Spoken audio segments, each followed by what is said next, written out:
देखो कुछ टाइम होता है लोगों का कमाई का शहर के अंदर होता है, कोई नौकरी लग रहा है या कोई जिसका अच्छा बिजनेस है भाई, वो मान लो शहर है। लेकिन जो 10-15 हज़ार रुपये की नौकरी के लिए शहर जा रहा है ना, उसके लिए तो हम ये कह रहे हैं भाई अपना गाँव ही बढ़िया है।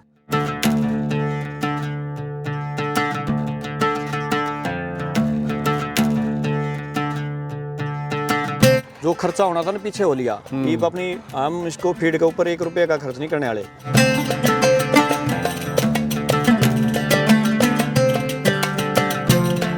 कई गाड़ियां जैसे फार्मिंग अंडे की आती हैं, जब उन लोगों को ये पता चला कि भाई देसी अंडा भी इसी रेट में मिल रहा है 10 रुपये में, तो मेरे फार्म पे अंडा एक नहीं बचता। एडवांस में लोगों के फ़ोन आते रहते हैं, भाई नहीं है, अभी नहीं है। लोग यहीं की पूर्ति नहीं होती। मेरे को किसी के घूमने के जाने की ज़रूरत नहीं है।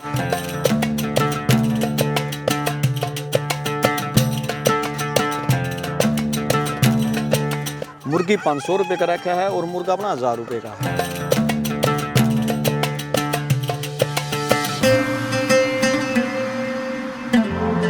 ये सच्चाई है ना कि नुकसान भी होता है, वो कोई नहीं बताता है ना नुकसान, जबकि बताना जरूरी है, क्योंकि जो फार्मर खोल रहा है हमारी वीडियो को देख के, उसको अगर नुकसान ना हो जाए। तो ये सर बताइए नुकसान आपको क्यों हुआ?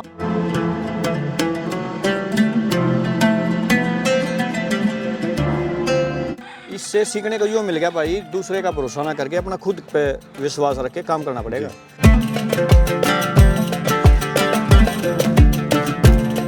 सस्ता जुगाड़ देखो, बिल्डिंग में पैसे लगाने की जरूरत नहीं है। पैसा है तो अपने पास उसको खाने के लिए रखो। दोस्तों, स्क्रीन पे दिख रहे व्हाट्सएप नंबर से जुड़कर आप अपना बिजनेस कई गुना बढ़ा सकते हैं, साथ ही देश के हर किसान भाई से सीधे जुड़ सकते हैं और इस प्लेटफॉर्म के द्वारा आप अपना माल खरीद व बेच भी सकते हैं। अगर आप इस ग्रुप का हिस्सा बनना चाहते हैं तो यहाँ पर आपको जो फीस हम दिखा रखी है 200 रुपये साल का पे करके इस ग्रुप का हिस्सा बन सकते हैं। बस आपको ये करना है, अपना नाम, गाँव का नाम और अपने राज्य का नाम लिखकर हमें व्हाट्सअप कर देना है। नमस्कार भाइयों, इंडियन फार्मिंग टेक्नोलॉजी चैनल में आपका एक बार फिर से स्वागत है। दोस्तों, आज मैं पहुंचा हूं हरियाणा के अंदर।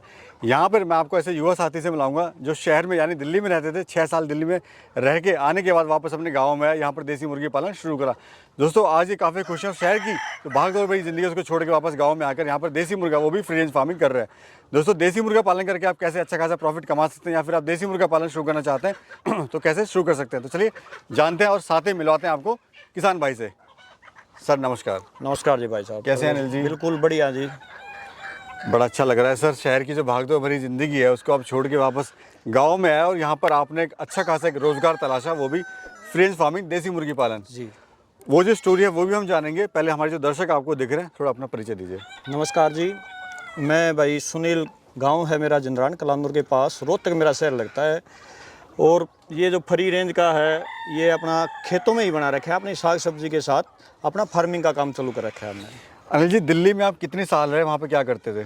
मैं दिल्ली में 6 साल रह गया भाई। पहले ओला उबर में जैसे गाड़ियों का काम था, उसके साथ साथ एक सुधांशु आश्रम है बकरवाड़ा के अंदर, उसमें अपना साग सब्जी और सप्लाई का काम था भाई साहब जी। लोग सर गाँव से शहर जाते हैं, आप वापस शहर से गाँव में आए हैं। देखो कुछ टाइम होता है लोगों का कमाई का शहर के अंदर होता है, कोई नौकरी लग रहा है या कोई जिसका अच्छा बिजनेस है भाई, वो मान लो शहर है।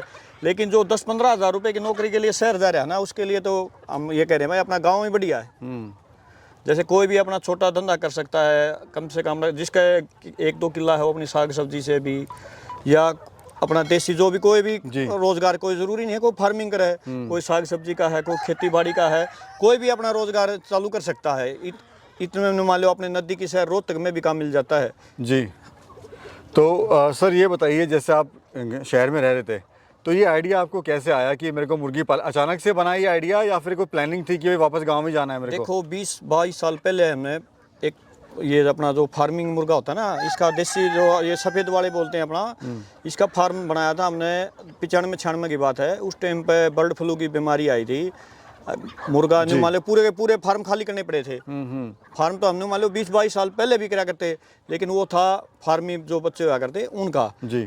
फिर उसके साथ साथ हमने देखा, अभी लॉकडाउन कोरोना आ गया बीच में, लोगों के काम धंधे बहुतों के बंद हो गए, साग सब्जियों के मान लो हर कोई रोजगार बेरोजगार वाली जी स्थिति में आ गया था जी। उसमें फिर हमने सोचा, मेरे पास डिपो का काम है, राशन जो डीलर का काम होता है ना गांव में जिंद्रान में, तो मेरे खुद से चलेगा, मेरा अंगूठा लगे पर मशीन नहीं चलेगी जी। इस चक्कर में मैं कहा फिर गांव में आना ही है, तो इसके साथ साथ अपना 1-2 धंधा और भी देख लें।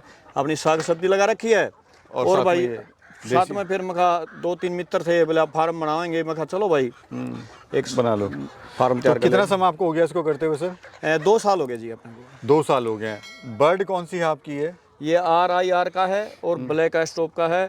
इसमें कुछ 30-40 बर्ड है मेरे पास देसी के प्योर जी, वो आपने किया हुआ है। हाँ। ये कॉन्सेप्ट हम देख रहे हैं सर, लोग अक्सर बंद पिंजरे के अंदर करते हैं या फिर बंद एक मकान में या फिर फार्म में। आपने यहाँ पे बहुत ही बड़े एरिया में आपने यहाँ पे फ्री रेंज फार्म किया हुआ है। ये रात को सिर्फ इनको रोकने के लिए ही हमने साइड तैयार कर रखा है। पूरे दिन सुबह खोल देते हैं और शाम तक अपने साग सब्जी बिरसम बो रखी है, पालक इधर मूलियाँ जो भी हमने अपने इन्हीं के लिए लगा रखा है। कुछ साग सब्जी वाले जैसे गांव के अड़ोसी पड़ोसी हैं वो अपने खेत से ही ले जाते हैं और बचती सब्जी साग सब्जी हम अपने इन बच्चों को डाल लेते हैं। तो क्या सर इससे फ़ायदा होता है फ्री रेंज फार्मिंग से? एक बात बताओ ना, अंदर बर्ड खागा 6 रुपये का, 6 रुपये का 7 रुपये की लागत है। बाहर सुबह 2-3 रुपये मान लिया बाजरा हमने डाल दिया, पूरे दिन बाहर घूम के जैसे अपनी साग सब्जी है इधर से इनका पेट भर गया है, तो कम से कम मान लो ज़्यादा तो नहीं कह सकता, तो 30-40% का ज़रूर फ़र्क पड़ता है इसको बाहर घूमने में। अभी सर कितनी मुर्गियाँ हैं, कितने मुर्गियाँ टोटल? ये 800-900 के आसपास मुर्गियाँ हैं और 200-250 इसमें मुर्गे भी होंगे जी। तो अंडा पे आ गई सर ये? हाँ, अंडा चालू हो गया, अभी शुरुआत हुई इसकी, जिसमें 10-20% अभी अंडा पे आ चुकी हैं और 15 दिन के अंदर नहीं मान लो 50-60% इस पे अंडा आ जाएगा। तो जैसे 800 मुर्गियाँ हैं आपके पास में, हाँ जी। तो क्या अंडा आ रहा है एवरेज दिन का? अंडा अभी फिलहाल मैं बता रहा हूँ 10-12% मान के चलो, क्योंकि अभी कनागत नवरात्रे थे, बीच में कुछ गर्मी थी। 300-400 मुर्गियाँ 15 दिन में अंडे पे आ जाएंगे अपने जी जी जी। और ये जो आप खिला रहे हैं इनको, उससे फीड कॉस्ट भी कम आती है सर? बिल्कुल आती है भाई साहब, बाजरा खिला रहे हैं जैसे हमने अपना लोग फीड खिलाते हैं हम देखते हैं, लेकिन आप बाजरा खिला रहे हैं यहाँ पर। हाँ, क्योंकि अपने खेत में हमने बाजरा बो रखा था, फीड भी हमने जैसे गर्मी का टाइम था बाजरा नहीं खिला सकते थे, सब्जियाँ इतनी महंगी थी कॉस्टली, इससे अच्छा फिर ये मान लो सर्दी आ गई, जो खर्चा होना था ना पीछे हो लिया। ये अपनी हम इसको फीड के ऊपर 1 रुपये का खर्च नहीं करने वाले, अपनी साग सब्जी आलू गाजर जो भी है अपना जैसे कुछ जी वो वेस्टेज है ना उसको अपना उबाल के रांध के जैसे हल्दी नमक डाल के अपना वो डालेंगे। तो ये जो सर बर्ड है ये कब अंडा शुरू करती है देना और कब तक देती है? देखो लोग तो कहते हैं 4 महीने में दे देगी, 4.5 महीने में दे देगी। हम इसको हमने देखो अपना जो अनुभव है, हम 5.5 महीने से ऊपर अंडा चालू करती है मुर्गी। 5.5 महीने लग जाता है, जिसके बाद जैसे छोटा अंडा गोली जो बोलते हैं जी जी उसकी शुरुआत होती है। 15 दिन पूरा अंडा आने में 15-20 दिन लग जाता है इसमें। अब सर फार्म भी बना लिया, हाँ जी, अंडे भी आने स्टार्ट हो गए, अब बेचे कहाँ ये बड़ी समस्या है?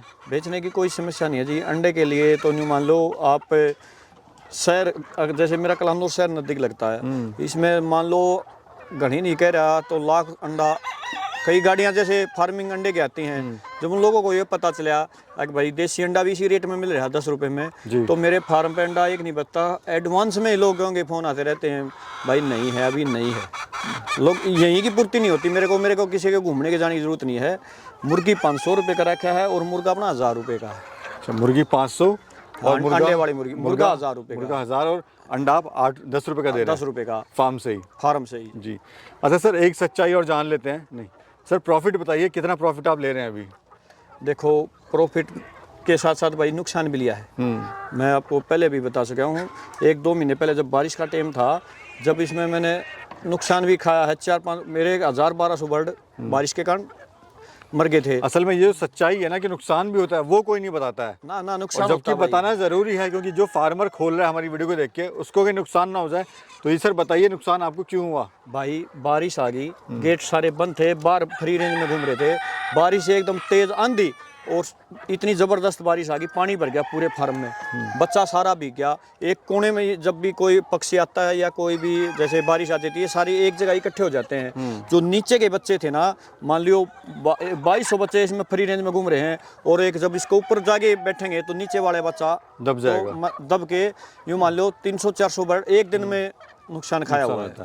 अच्छा सर प्रॉफिट का थोड़ा बताइए, कितना प्रॉफिट आप ले रहे हैं? देखो अगर आप इसका अच्छी तरीके से संभाल, जैसे आप फ्री रेंज में इसको घुमा रहे हो, जैसे जानवर का भी है, कुत्ता बिल्ली का भी है, हर चीज़ का खतरा होता है भाई साहब। इसमें अपना न्यू मानो आप जैसे 2-4 घंटे सुबह खोल दिए, 2-4 घंटे शाम को, दिन में पानी डाले रखो, और बाहर खेत है जैसे घूम रहे हैं, हरा चारा है, दूब है, पालक है, बाजार से कुछ भी जो कम रेंज का हो, दाना 30-35 रुपये पड़ता है। सब्जी मान लो 2-4 रुपए किलो घिया जैसे मिल गई, पालक मिल गया, जैसे वो डाल दो, दरसम वगैरह हरे चारे से भी भाई इनका गुजारा हो जाता है। ऐसा नहीं है कि भाई ये फीड खाते हैं, होटल का वेस्टेज हो गया, वो भी सब रोटी, जी, हाँ वो सब हर भी चीज में आदमी कर सकता है ऐसी अच्छा बात सर, ये टोटल एरिया कितना, प्रॉफिट नहीं बताया, ये बताना नहीं चाह रहे हैं? नहीं, प्रॉफिट है। नहीं, कितना वो ये पूछा था ना। जैसे मान लिया अब की बार में तो मैंने नुकसान ही खाया भाई, मैं खाम खा लोगों दर्शकों के सामने आपके सामने कह दूं, मैंने 10 लाख रुपए कमा लिया। हाँ, जो मेरे 500-700 बर्ड जो मरे थे ना, मैं उसको पूर्ति कर लूँगा अब सर्दी में। जी, जो मेरा नुकसान हुआ है 4-5 लाख रुपए का, भरपाई हो जाएगी, उसकी मैं भरपाई कर लूँगा। होली तक न्यू मान के चलो आप, सर्दी में जो मेरा पीछे का जो नुकसान निकल गया, मैं उसको कवर करने की कोशिश कर रहे हैं अपनी। और बचत का तो अभी न्यू मान लो भाई साहब, मैं तो आपको पहले भी कह रहा हूँ, 2200 बच्चे में तो मेरे 1000-1200 बच रहे हैं, तो 1000 जो बच्चे पूरे तैयार होके मरे हैं, फीड खा के मरे हैं, वो तो नुकसान ही है। वो नुकसान है आपका। लेकिन सर देखिए, बिजनेस में नुकसान मुनाफा लगा रहता है, लेकिन आप उस नुकसान से अगर कुछ सीख रहे हैं तो आप सफल एक बिजनेसमैन है। इससे सीखने को यो मिल गया भाई, दूसरे का भरोसा ना करके अपना खुद पे विश्वास रख के काम करना पड़ेगा। अभी सर कितनी जमीन है टोटल और कितने एरिया में आपने फार्म बनाया हुआ है? ये 7 किले जमीन है भाई, सामने भी, आगे पीछे भी, और ये बना रखे हमने आधे किले में, मान लो इस फार्मिंग का अपना यो कवर करके, और इसका फ्री रेंज में घूमने के लिए छोड़ रखा है। और बाकी तो न्यू मान लो पूरी वहाँ तक जितने भी हमने तारबंदी कर रखी है, पूरे खेत में ही घूमते रहते हैं। कितना खर्चा सर आपको आया इसको बनाने में, फार्म को? 1,30,40 हज़ार के आसपास तो अभी ने बिल्डिंग बनाई हमने, इसके ऊपर खर्च हो गया था। जी। और 30-40 हज़ार रुपये में अपना जो पुराना था ना फार्म, जो हमने जालियों का, बांस का, टाटी का जो बना रखा था, इसमें खर्च आ गया था। सर शुरुआत कोई कैसे करे? कोई गरीब फार्मर है, कोई आपको देख रहा है और शुरुआत करना चाहता है, शहर में रहता है, कैसे शुरू करे? देखो, शहर में रहता है तो भाई जैसे अपने कच्चा शेड बना लो आप, इसको रात में रुकने के लिए, जैसे सर्दी का चारों तरफ का भाई जाली के बाहर के कवर जो अपना ये लगाना जरूरी है। छत के ऊपर टाटी से भी हो जाएगा, ये जरूरी नहीं है कि भाई इसमें आप टीन का, लोहे का बनाओ या टीन का बनाओ, इससे बांस जाली से भी काम चल सकता है आपका। सस्ते में आप जुगाड़ से शुरुआत करें, लेकिन कम खर्च से शुरुआत करें, और जैसे लगे कॉन्फिडेंस आ रहा है तो धीरे धीरे फिर आगे बढ़ाते रहें। देखो, आप शुरू 200 बच्चे से ही कर लो, मैं ये नहीं कहता भाई आप 2000 ले आओ, 200-250 ले आओ, उससे आप अपना एक बार काट, जैसे ये बांस जाली इसका काम है, एक मुर्गा जाली आती है, वो इससे भी सस्ती पड़ती है जी। उसको तो ये नहीं मान लो ना, अंदर जैसे बिल्ली कुत्ता, उससे बचाव के लिए, उसके बचाव के लिए होता है। जी, जी। सर्दी के लिए अपने जैसे ऊपर से छत वगैरह ये बढ़िया करवा दो, जैसे भूसा है जी, ताकि बरसात वगैरह से बच सके। हाँ, उससे इसके लिए और कोई बिल्डिंग की कोई जरूरत नहीं है इनके। अभी सर प्लान क्या है आपका, फ्यूचर प्लान क्या है आगे? हमारा भाई होली तक नहीं मान लो एक साइड और तैयार कर देंगे, ये जो ये खाली जगह पड़ी है ना जी, हम यूँ नहीं कह रहे नुकसान हो गया तो बंद करेंगे, नहीं, फायदा भी इसी से लेंगे। एक साइड और अपना बना के, लेकिन इतनी उसका नहीं बनाएंगे। अब की बार हम जो अपना पहले बना रखा था ना, इस साइड ही का हम नीचे हाइट रखे, इसको ज़्यादा हाइट देने की ज़रूरत नहीं है, इसको तो रात में नहीं वाले अपना अंदर करने की ज़रूरत है। आप एंगलों का या पाइपों से जैसे उसका सस्ता जुगाड़ देखो, बिल्डिंग में पैसे लगाने की जरूरत नहीं है, पैसा है तो अपने पास उसको खाने के लिए रखो। जी जी। जो स्टॉक है, मान लिया आपका फ्री रेंज में बाहर साग सब्जी का बंदोबस्त नहीं हो रहा, तो कम से कम इसको आप फीड का भी अपने पास इंतजाम होना चाहिए। ये कई 1-1 किलो में 2-2 किलो में बना के रख दिया, लेकिन खिलाने के लिए फिर वो फीड वाली नहीं, ये तो फिर फायदा कुछ है नहीं, फ्री रेंज फार्मिंग का मतलब नहीं बनता सर कुछ। चलिए सर, बहुत बहुत धन्यवाद, आपने बहुत ही अच्छी जानकारी दी। धन्यवाद दिल्ली से पहुंचने के लिए प्रवेश भाई साहब, और समय दिया सर आपने, और बहुत ही अच्छी जानकारी दी किसान भाई को, उसके लिए बहुत बहुत धन्यवाद आपका। फायदे के साथ साथ नुकसान भी आदमी को उठना पड़ता है भाई साहब। जी जी। तो दोस्तों, ये थे अनिल जी, जिन्होंने बहुत ही अच्छी जानकारी हमारे किसान भाई को दी। अगर आपको जानकारी अच्छी लगी तो वीडियो को जरूर लाइक करना, चैनल को सब्सक्राइब करना, चैनल पहली बार आए हैं तो जरूर से चैनल को सब्सक्राइब करना। मिलेंगे फिर एक और खूबसूरत यात्रा में, तब तक के लिए नमस्कार। नमस्कार भाई, नमस्कार।